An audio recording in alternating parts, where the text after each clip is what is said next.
Hello, in this episode, we will learn how we can start a physical business. First, you might know about Facebook Marketplace. This is a very wide market. You have to search candles or any other things like anything.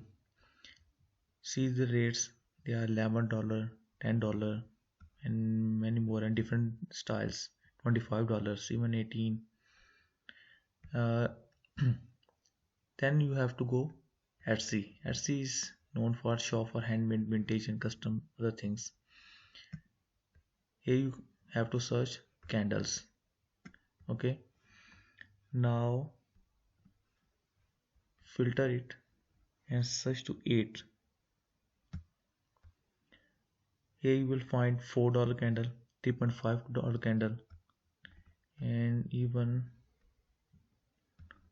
3.5, 3.5. Hope you might know what you have to do.